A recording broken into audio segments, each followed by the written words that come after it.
Caso real en Morelos, la boda del ataúd blanco. Inés Calderón, 1869. Bienvenido a este espacio, donde la historia guarda silencio y los registros oficiales dejan más preguntas que respuestas.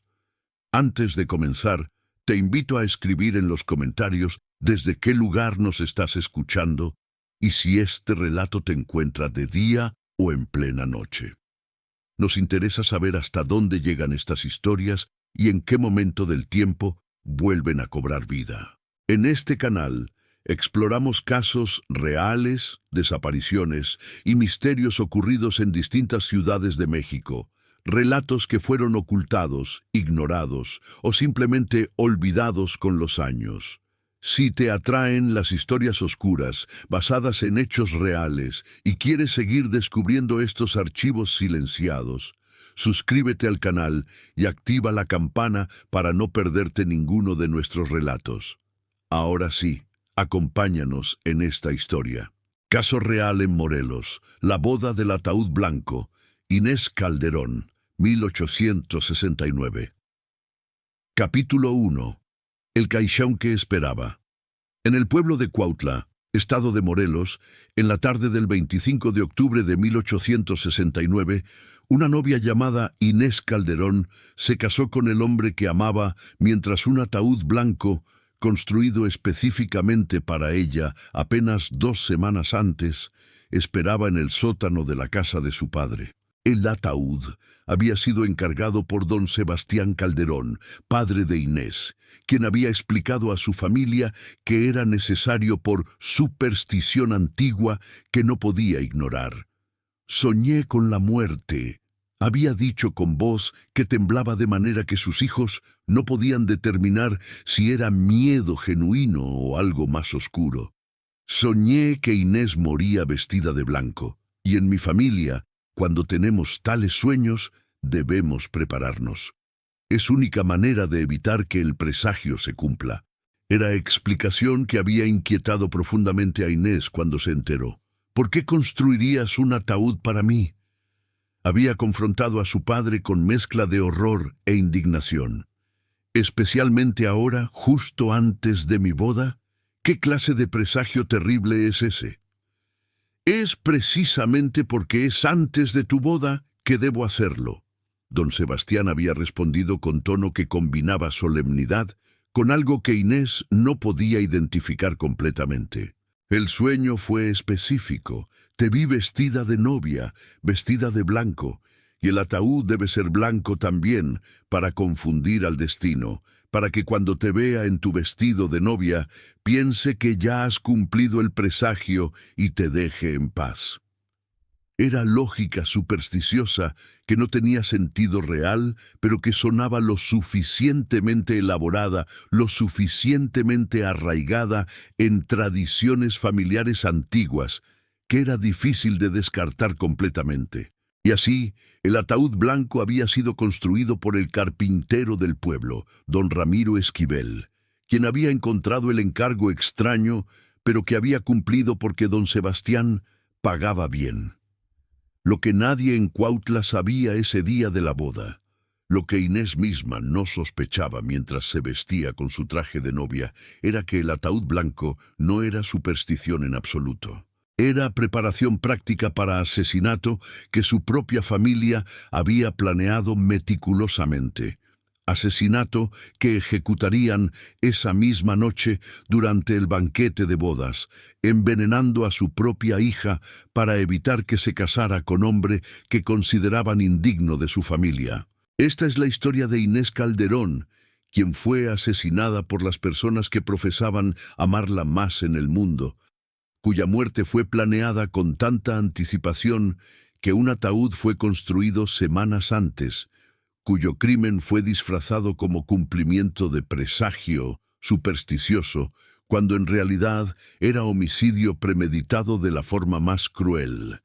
Padres matando a su propia hija porque no podían aceptar su elección de esposo. Y es la historia de cómo la verdad sobre el ataúd blanco, sobre el sueño de don Sebastián y sobre el veneno en la comida del banquete solo emergería después de que Inés muriera en agonía terrible, después de que la autopsia revelara lo que todos habían querido ignorar, y después de que la investigación descubriera que el amor familiar, ese amor que se supone es más puro y protector, puede ser pervertido hasta convertirse en la forma más letal de posesión y control.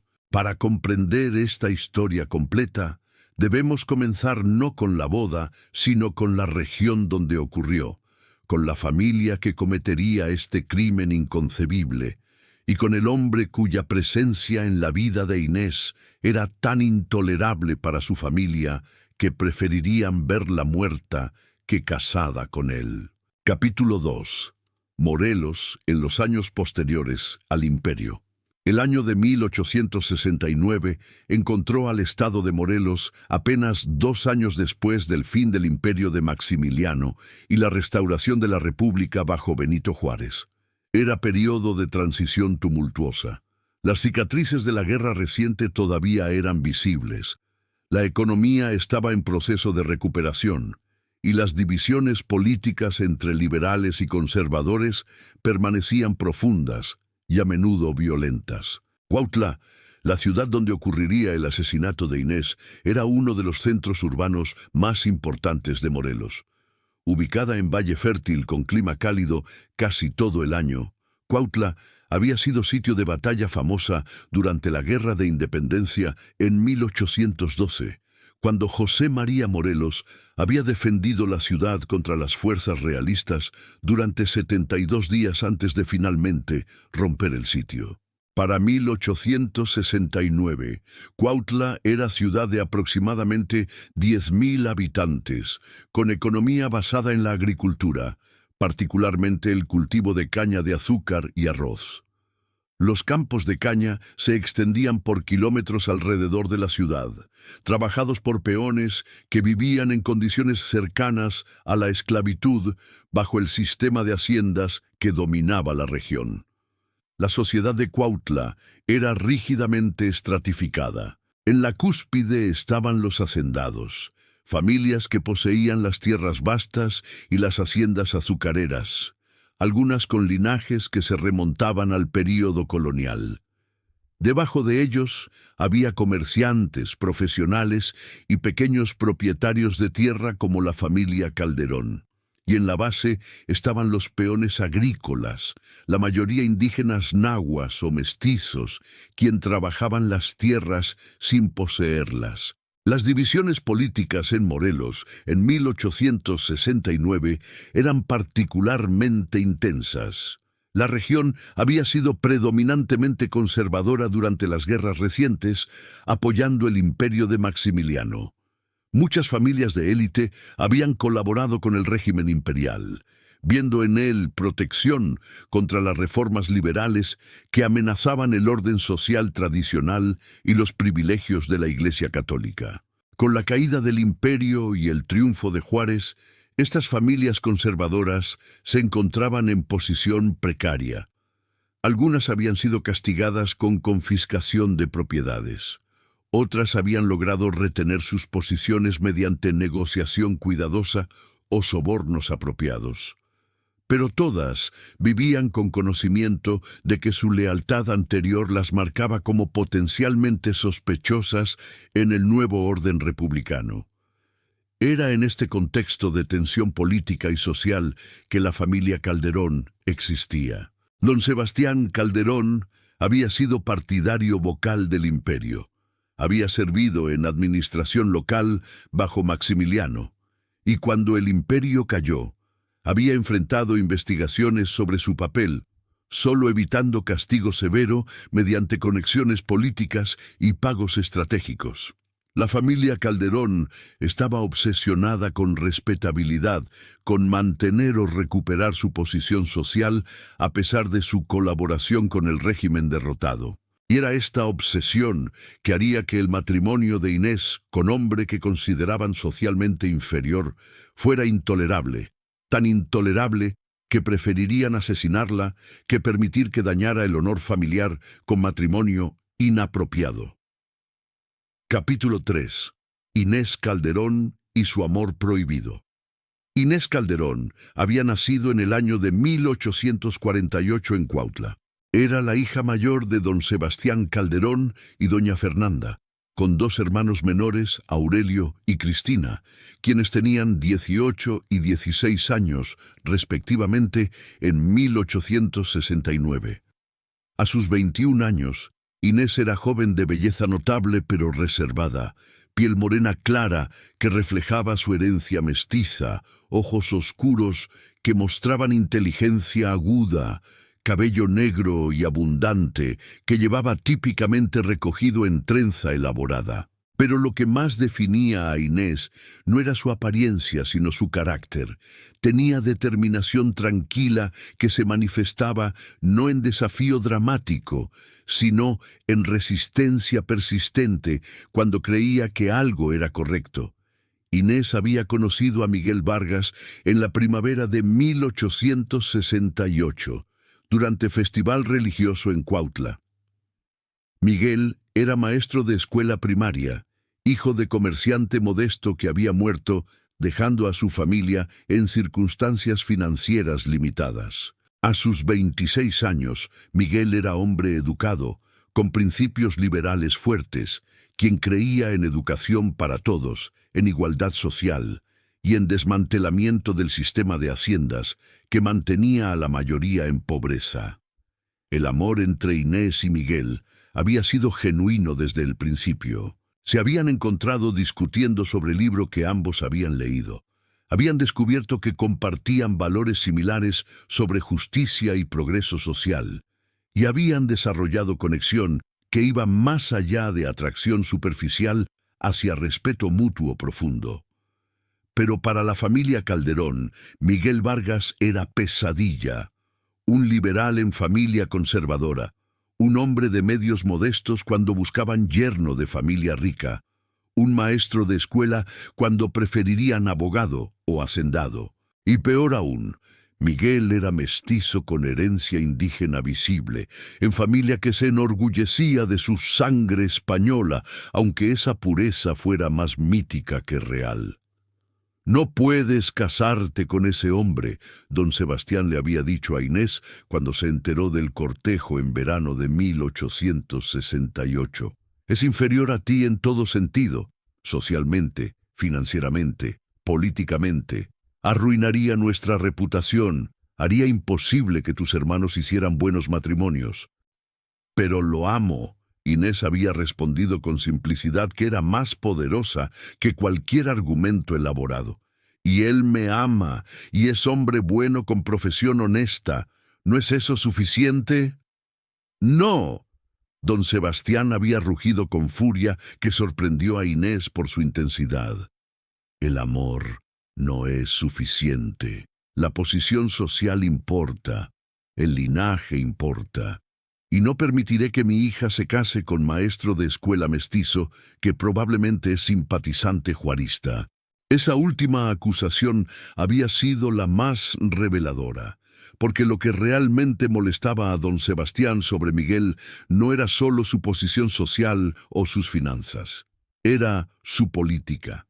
Miguel representaba todo lo que don Sebastián había luchado contra durante la guerra reciente: liberalismo, reformas sociales, desafío al orden tradicional que había mantenido a familias como los Calderón en posiciones de privilegio durante generaciones.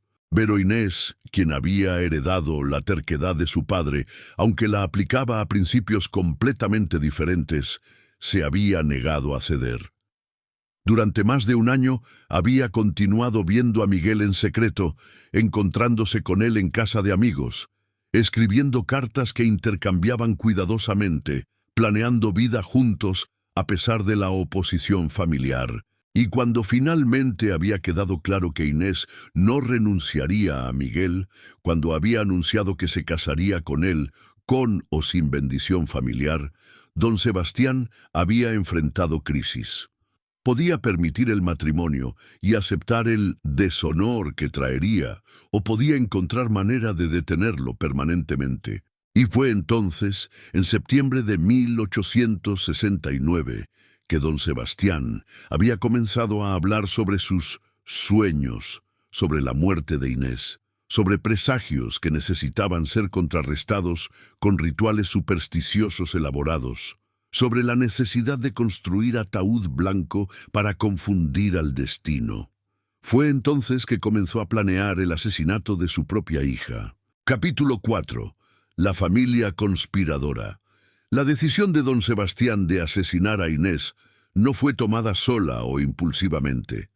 Fue conspiración familiar que involucró discusiones durante semanas, debates sobre si había alternativas y finalmente acuerdo terrible entre don Sebastián, su esposa doña Fernanda y su hijo Aurelio de que Inés debía morir en lugar de casarse con Miguel Vargas. La primera conversación seria sobre esta posibilidad había ocurrido en septiembre, cuando Inés había declarado definitivamente que se casaría con Miguel en octubre con o sin permiso familiar.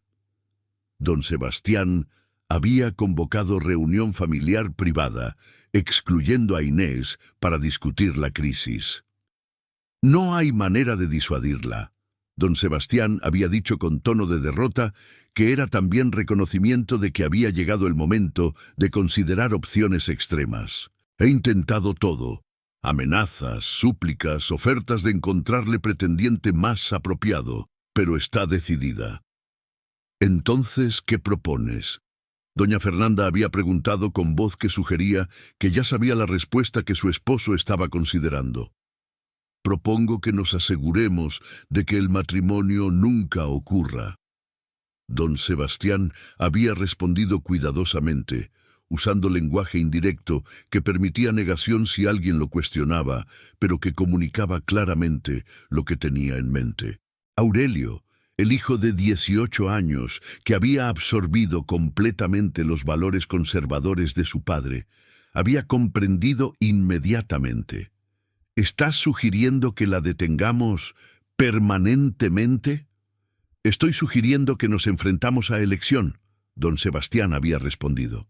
Podemos permitir que Inés arruine el honor de nuestra familia, que haga imposible que Cristina se case apropiadamente, que nos marque para siempre como familia, que permite que sus hijas se casen con liberales mestizos. O podemos asegurar que esa ruina nunca ocurra. ¿Pero estás hablando de matar a nuestra propia hija? Doña Fernanda había dicho con voz que temblaba, aunque no estaba claro si era de horror ante la sugerencia o simplemente de shock ante la audacia de decirlo en voz alta. Estoy hablando de proteger a nuestra familia. Don Sebastián había corregido. Y si Inés elige colocarse en posición donde se convierte en amenaza a esa familia, entonces la responsabilidad es suya, no nuestra. Era lógica retorcida que transformaba víctima en perpetrador, que convertía el asesinato de hija en acto de autodefensa familiar. Pero en el mundo moral privado de la familia Calderón, en su obsesión con honor y posición social, esta lógica tenía sentido terrible. Durante las semanas siguientes, el plan fue refinado. No podía ser asesinato obvio. No podía parecer que la familia había tenido participación. Debía parecer muerte natural o tal vez accidental, algo que generara simpatía en lugar de sospecha. Fue Aurelio quien había sugerido el veneno. Si muere repentinamente de enfermedad, particularmente durante o justo después de la boda, parecerá trágico, pero no sospechoso. La gente dirá que era débil, que la emoción fue demasiado para ella, que era voluntad de Dios. Y fue doña Fernanda, con su conocimiento de hierbas y remedios tradicionales, quien había identificado el veneno específico que usarían. Semillas de adelfa, planta común en jardines de Morelos, pero cuyas semillas contenían glicósidos cardíacos que podían causar fallo cardíaco fatal si se consumían en cantidad suficiente. Puedo moler las semillas hasta polvo fino, doña Fernanda había explicado, y mezclarlo en la comida durante el banquete de bodas. Inés lo comerá sin sospechar nada, y morirá esa noche o a la mañana siguiente de lo que parecerá ser fallo cardíaco repentino. ¿Pero el ataúd? Aurelio había preguntado. «Si simplemente muere de repente, ¿no parecerá sospechoso?» Y ahí había surgido la brillantez perversa del plan de don Sebastián, la historia del presagio y el ataúd supersticioso. «Diré que tuve sueño premonitorio», había explicado, «que vi a Inés morir vestida de blanco y que, siguiendo tradición familiar, construí ataúd blanco para confundir al destino. Cuando ella muera a pesar de nuestros esfuerzos supersticiosos, parecerá que el destino simplemente fue más fuerte que nuestros intentos de prevenirlo». Era plan que transformaba premeditación en profecía, que convertía evidencia de planificación en demostración de preocupación paternal. Y la familia había acordado ejecutarlo. Solo Cristina, la hija menor, fue excluida de la conspiración. A sus 16 años, sus padres y hermano la consideraban demasiado joven, demasiado emocional, posiblemente demasiado cercana a Inés para mantener el secreto apropiadamente. Y así, sin que Inés lo supiera, mientras ella planeaba su boda con alegría e ilusión, su propia familia planeaba su asesinato con meticulosidad fría. Capítulo 5. Los preparativos duales. Durante las semanas finales de octubre de 1869, dos conjuntos de preparativos ocurrían simultáneamente en la Casa Calderón: los preparativos públicos para la boda de Inés y los preparativos secretos para su asesinato. Los preparativos de boda eran típicos para familia de clase media en Morelos. El vestido de novia fue confeccionado por costurera local, usando satén blanco y encaje modesto, pero apropiado. Las invitaciones fueron enviadas a aproximadamente 60 invitados. El banquete fue planeado con comidas tradicionales de Morelos, incluyendo mole, arroz, frijoles y tamales. Y la ceremonia fue programada en la parroquia de Santo Domingo en Cuautla. Don Sebastián había insistido en pagar por todo, aunque con queja constante sobre el costo. «Es mi hija», había dicho con tono que mezclaba resignación y amargura. «Y aunque no apruebo este matrimonio, no permitiré que se diga que los Calderón son tacaños». Era generosidad que Inés había apreciado sin comprender que era parte de la actuación de su padre, manera de asegurar que nadie sospechara que él tenía motivos para desear que la boda nunca se completara. Pero mientras estos preparativos públicos procedían, los preparativos secretos para el asesinato también avanzaban. Don Sebastián había encargado el ataúd blanco al carpintero del pueblo, don Ramiro Esquivel, 2 semanas antes de la boda. «Necesito ataúd especial», había explicado a don Ramiro durante visita a su taller. «Un ataúd blanco, del tamaño apropiado para mi hija Inés. Es superstición familiar que no puedo explicar completamente, pero es importante». Don Ramiro había encontrado la petición extraña, pero no sin precedente. Las supersticiones sobre muerte eran comunes en Morelos, y había construido objetos más extraños para familias que creían en presagios. «¿Cuándo lo necesita?» «Antes de la boda de Inés», don Sebastián había respondido. «Debe estar completo y almacenado en mi casa antes del 25 de octubre». «¿Pero por qué antes de la boda?» Don Ramiro había preguntado con curiosidad que era profesional más que personal. «Como dije, es superstición complicada». Don Sebastián había respondido con tono que desalentaba más preguntas. «Simplemente confíe en que es importante para la protección de mi hija». Y así el ataúd había sido construido. Madera de pino pintada de blanco puro, interior forrado con satén blanco que coincidía con el color del vestido de novia de Inés. Era hermoso de manera perturbadora, apropiado para doncella joven, pero también recordatorio ominoso de mortalidad. Cuando el ataúd fue entregado a la Casa Calderón, fue llevado discretamente al sótano, donde fue cubierto con lona. Solo la familia inmediata sabía de su existencia.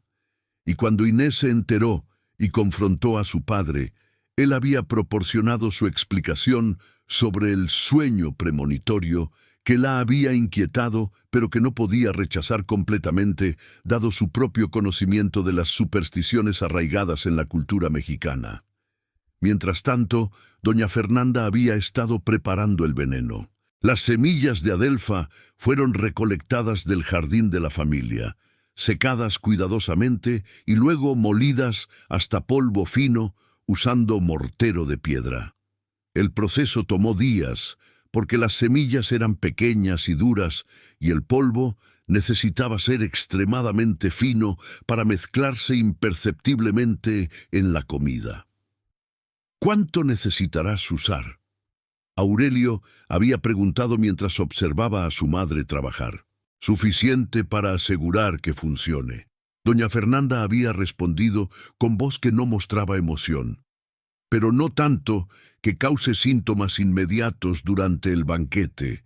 Queremos que enferme después, cuando esté en su casa matrimonial con Miguel. Así nadie pensará que fue algo en nuestra comida. Era cálculo cuidadoso que demostraba que doña Fernanda había pensado profundamente sobre cómo ejecutar el asesinato de su propia hija de manera que minimizara sospechas sobre la familia. El día antes de la boda, 24 de octubre, doña Fernanda había preparado el mole que sería servido en el banquete. Era receta especial, elaborada con docenas de ingredientes incluyendo chiles secos, chocolate, especias y nueces.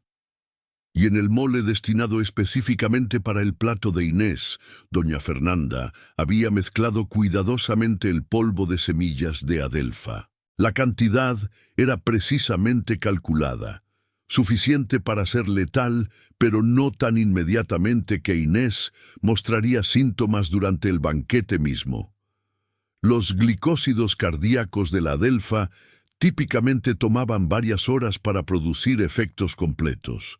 Inés comería el mole envenenado durante el banquete, se sentiría bien durante las horas siguientes, y luego desarrollaría síntomas cardíacos severos durante la noche o madrugada. Para el momento en que alguien buscara ayuda médica, sería demasiado tarde. Y así, con el ataúd blanco esperando en el sótano y el veneno mezclado en la comida del banquete, la familia Calderón estaba lista para asesinar a Inés durante la celebración de su boda. Capítulo 6.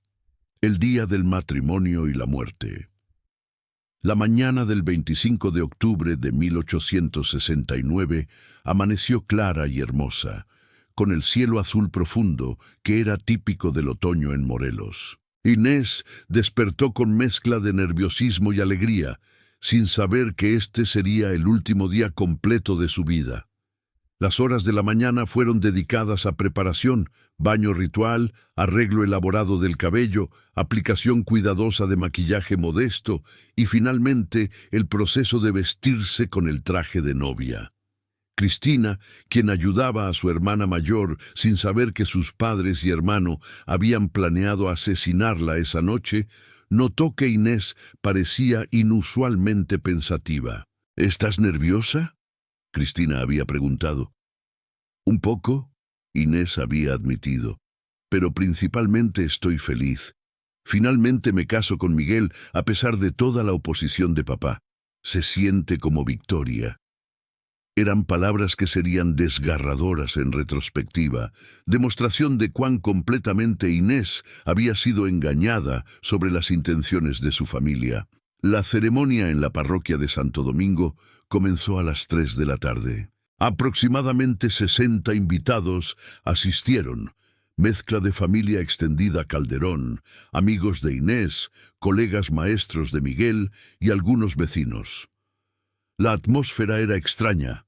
Había alegría de la novia y el novio, pero también tensión palpable de la familia Calderón que muchos invitados notaron pero atribuyeron a desaprobación conocida de don Sebastián del matrimonio. El padre Antonio Méndez, quien ofició la ceremonia, notó particularmente que don Sebastián parecía estar participando con resignación más que con alegría paternal genuina. Es su hija única casándose, el padre había pensado, pero parece estar en funeral en lugar de boda. Era observación más profética de lo que el padre Méndez podía saber.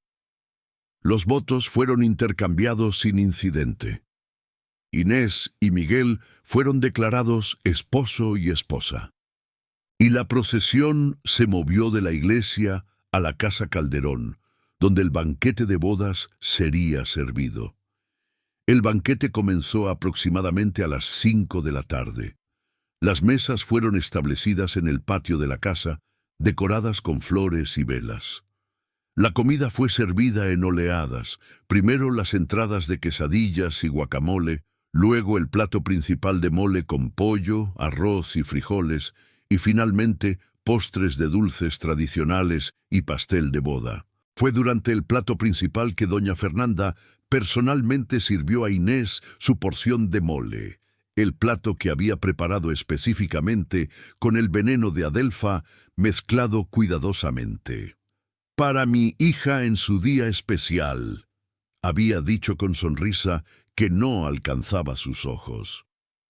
«Hice este mole especialmente para ti». Inés, conmovida por lo que interpretó como gesto de reconciliación de su madre, había agradecido calurosamente y había comido con apetito. El mole era delicioso, la combinación de sabores complejos característica de la mejor cocina de Morelos. No había sabor extraño, ninguna indicación de que contenía cantidad letal de veneno. Durante las horas siguientes, mientras el banquete continuaba con música, baile y celebración, Inés parecía completamente saludable y feliz.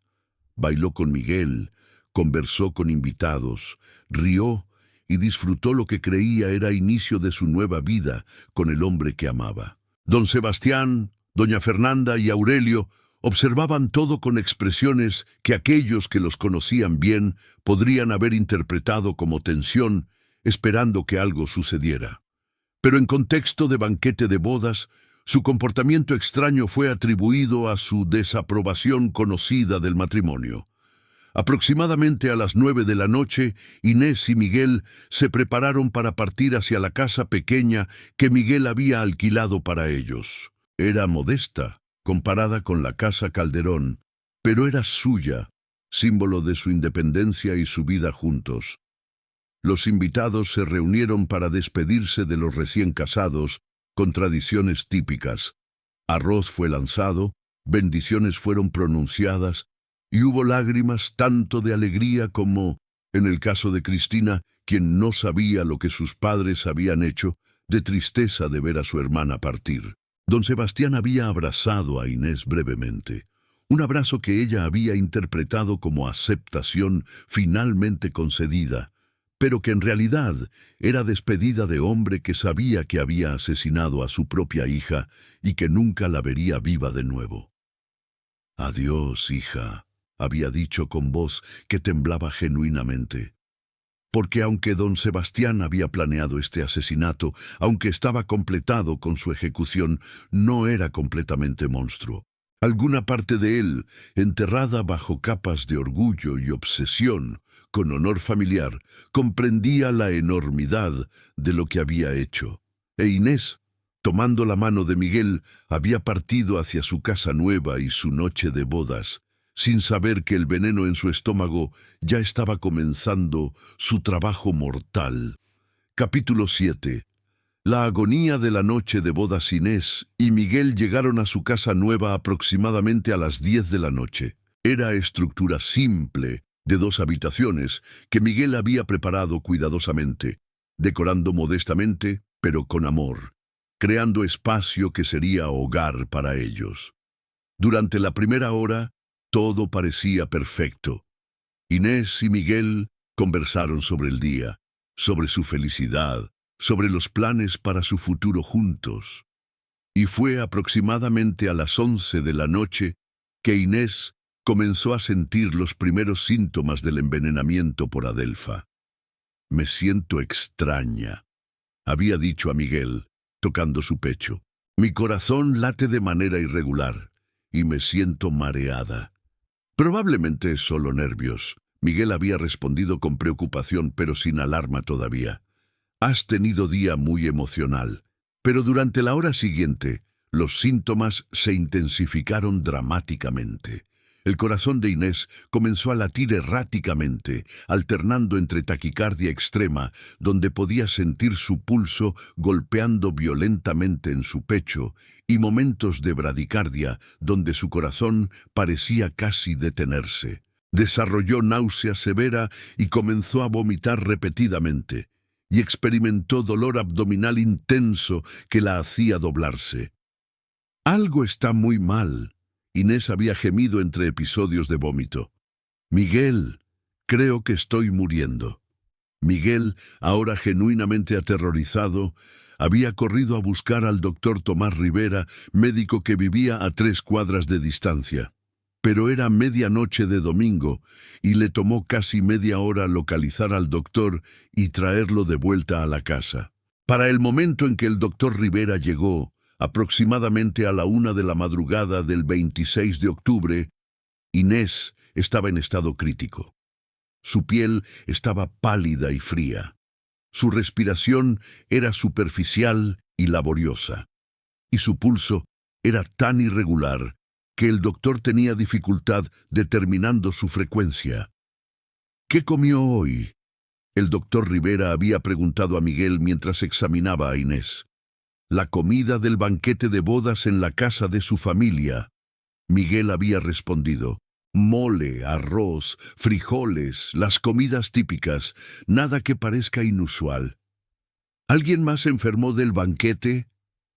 No que sepa, pero no he tenido contacto con ninguno de los otros invitados desde que partimos. El doctor Rivera había continuado su examen, notando síntomas que le preocupaban profundamente. Las irregularidades cardíacas severas, el vómito persistente, la debilidad extrema, todo sugería envenenamiento posible más que enfermedad natural. Pero sin saber qué veneno podría haber sido administrado, si es que había alguno, tenía opciones de tratamiento limitadas. Voy a administrar eméticos para vaciar su estómago completamente, había dicho. Y carbón activado para absorber cualquier toxina que pueda estar presente. Pero debo ser honesto, su condición es muy grave. Durante las horas siguientes, el doctor Rivera trabajó para salvar a Inés. Pero los glicósidos cardíacos de la Adelfa ya habían sido absorbidos en su sistema, ya estaban interfiriendo con la función eléctrica de su corazón, y no había antídoto efectivo disponible en 1869. Inés existía en estado de sufrimiento terrible. Su corazón latía caóticamente, su cuerpo convulsionaba ocasionalmente y experimentaba alucinaciones que la hacían gritar sobre sombras que veía moviéndose en las esquinas de la habitación. Y durante momentos de lucidez, cuando el delirio se disipaba brevemente, hacía declaraciones que serían crucial para la investigación posterior. La comida, había susurrado a Miguel en uno de estos momentos. Había algo en la comida. Mi madre. Ella me sirvió personalmente. Ella... Pero antes de que pudiera completar el pensamiento, otra ola de convulsiones la había golpeado, y sus palabras se habían disuelto en gemidos de agonía. Inés Calderón murió a las 6 de la mañana del 26 de octubre de 1869, aproximadamente 9 horas después de comer el mole envenenado que su propia madre había preparado. Tenía 21 años y murió en agonía terrible, su cuerpo destruido por veneno administrado por las personas que profesaban amarla más en el mundo. Miguel, sosteniendo el cuerpo de su esposa de apenas horas, había llorado con dolor que parecía imposible de contener. Y el doctor Rivera, mirando el cuerpo y pensando sobre los síntomas que había presenciado, había comenzado a sospechar que esto no era simplemente muerte trágica por enfermedad súbita. Había sido asesinato. Y las palabras finales de Inés sobre su madre y la comida sugerían dónde la investigación debía comenzar. Capítulo 8. la investigación y el descubrimiento. El doctor Rivera había reportado inmediatamente sus sospechas al comisario de Cuautla, don Rafael Huerta. Y dado que una mujer joven había muerto en circunstancias sospechosas apenas horas después de su boda, el comisario había ordenado autopsia completa. La autopsia fue realizada esa misma tarde del 26 de octubre por el doctor Rivera, en presencia de otro médico, doctor Ernesto Sánchez, para asegurar que los hallazgos fueran verificados apropiadamente. Y lo que descubrieron confirmó las sospechas del doctor Rivera. Inés había sido envenenada. Los contenidos del estómago de Inés mostraron restos de la comida del banquete, pero también contenían trazas de sustancia vegetal que los médicos no podían identificar inmediatamente. El corazón mostraba señales de daño severo consistente con envenenamiento por glicósidos cardíacos, y había evidencia de que Inés había estado en agonía extrema antes de su muerte. Esta mujer no murió de causas naturales, el doctor Rivera había declarado en su informe oficial. Fue envenenada con sustancia que causó fallo cardíaco fatal, y basándose en sus declaraciones antes de morir sobre su madre, sirviendo la comida personalmente, sugiero que la investigación comience con la familia Calderón. El comisario Huerta había visitado la casa Calderón esa misma tarde, y lo que encontró allí había convertido sospechas en certeza casi inmediata. El ataúd blanco en el sótano. ¿Por qué hay ataúd en su sótano? El comisario había preguntado a don Sebastián. ¿Un ataúd construido específicamente para su hija antes de su boda? Don Sebastián había intentado proporcionar su explicación sobre superstición y presagios. Pero para el comisario, quien no era supersticioso y quien había visto suficiente crimen para reconocer preparación cuando la veía, el ataúd era evidencia de premeditación. Este ataúd no es superstición, el comisario había declarado. Es preparación para asesinato que usted sabía que iba a cometer. Lo construyó con anticipación porque sabía que su hija moriría porque usted planeaba matarla. ¡Eso es absurdo!, don Sebastián había protestado. Yo amaba a mi hija. El ataúd fue construido para prevenir su muerte, no para causarla.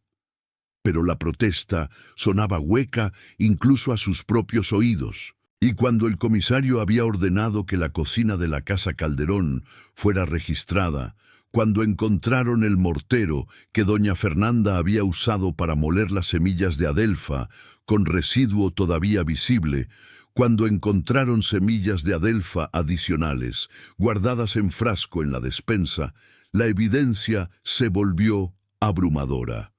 Doña Fernanda fue arrestada inmediatamente, y bajo interrogatorio inicial, su defensa comenzó a desmoronarse rápidamente. Fue para proteger a la familia, había dicho finalmente, las palabras escapando antes de que pudiera detenerlas. Inés iba a arruinarnos casándose con ese mestizo liberal. Era confesión parcial que reveló el motivo, aunque doña Fernanda había intentado retractarse inmediatamente. Pero era demasiado tarde. El comisario ahora tenía confesión, evidencia física del veneno, el ataúd que demostraba premeditación y las declaraciones de Inés antes de morir sobre su madre sirviendo la comida. Don Sebastián y Aurelio también fueron arrestados como cómplices. Y durante los interrogatorios siguientes, la conspiración completa emergió. Las reuniones familiares, donde habían decidido asesinar a Inés, la selección del veneno de adelfa, la preparación del ataúd blanco como parte de la narrativa de superstición que planeaban usar para explicar la muerte, todo fue revelado pieza por pieza. El botánico local, don Vicente Mora, fue traído para examinar las semillas encontradas en la casa Calderón y confirmó que eran semillas de adelfa, planta conocida por contener toxinas cardíacas que podían ser letales si se ingerían. Las semillas contienen glicósidos cardíacos, don Vicente había explicado, cuando se consumen, interfieren con la bomba de sodio-potasio en las células del corazón, causando arritmias cardíacas que pueden ser fatales. Los síntomas que el doctor Rivera describió son completamente consistentes con envenenamiento por adelfa. Era evidencia que conectaba las semillas de adelfa encontradas en la casa Calderón con la causa de muerte de Inés de manera científica clara. Y cuando el mortero fue examinado más de cerca, cuando el residuo fue analizado químicamente usando los métodos limitados disponibles en 1869, confirmó presencia de componentes de adelfa mezclados con trazas de ingredientes de mole. Doña Fernanda preparó el veneno en este mortero, el comisario había declarado. Lo molió hasta polvo fino y lo mezcló específicamente en el mole que sirvió personalmente a su hija. Esto fue asesinato premeditado ejecutado durante celebración de boda de Inés. La noticia del arresto de la familia Calderón había chocado a Cuautla. Las familias que asesinaban a sus propias hijas no eran desconocidas en la historia, pero hacerlo durante banquete de bodas, envenenarla mientras celebraba lo que debía ser el día más feliz de su vida, era crueldad que excedía lo que la mayoría de la gente podía comprender. Miguel Vargas, devastado por la pérdida de su esposa de apenas horas y ahora aprendiendo que había sido asesinada por su propia familia, había exigido justicia máxima. No solo mataron a Inés, había dicho al comisario, la mataron porque me amaba. La mataron porque no podían aceptar que eligiera su propio camino. Deben pagar completamente por este crimen. Y el sistema legal, por una vez, estuvo de acuerdo. Capítulo 9. El juicio de los padres asesinos. El juicio de don Sebastián Calderón, doña Fernanda Calderón y Aurelio Calderón comenzó en diciembre de 1869 y se convirtió en uno de los casos más sensacionales en la historia de Morelos. La sala del tribunal estaba llena cada día con ciudadanos fascinados y horrorizados por los detalles del caso. La evidencia física era devastadora.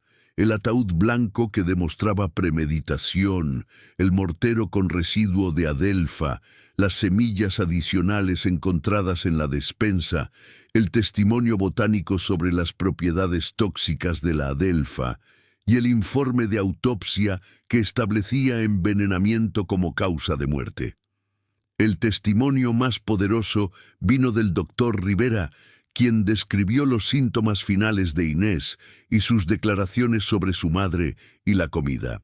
En sus momentos finales de lucidez, el doctor había testificado, Inés Calderón indicó específicamente que su madre había servido la comida personalmente y que había algo mal con ella.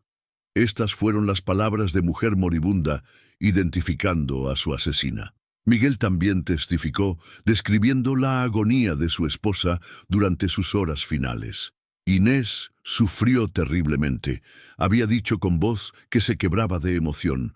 Su cuerpo convulsionaba, su corazón latía caóticamente. Y todo el tiempo sabía que estaba muriendo. Me pidió que la salvara y no pude hacer nada.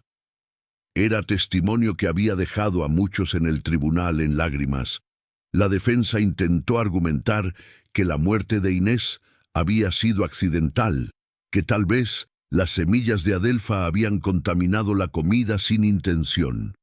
Pero esta defensa fue destruida por la evidencia del ataúd construido antes de la boda y por la confesión parcial de doña Fernanda sobre proteger a la familia. El fiscal, licenciado Mario Gutiérrez, había argumentado apasionadamente que este era asesinato premeditado de la forma más atroz. Estos padres decidieron matar a su propia hija porque no aprobaban su elección de esposo. Planearon su muerte durante semanas, construyeron ataúd para ella antes de su boda, prepararon veneno cuidadosamente y lo administraron durante la celebración de su boda, el día que debía ser el más feliz de su vida. Es traición familiar, es abuso de confianza más fundamental que puede existir y merece castigo máximo. Los acusados ofrecieron defensas que variaban en grado de coherencia y sinceridad. Don Sebastián insistió que el ataúd realmente había sido construido por superstición, aunque no pudo explicar satisfactoriamente por qué la superstición requería ataúd antes de la boda específicamente.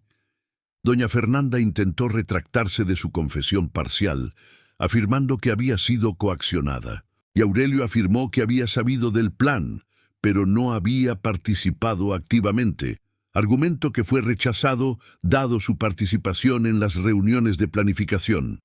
El testimonio más devastador contra los acusados vino de fuente inesperada.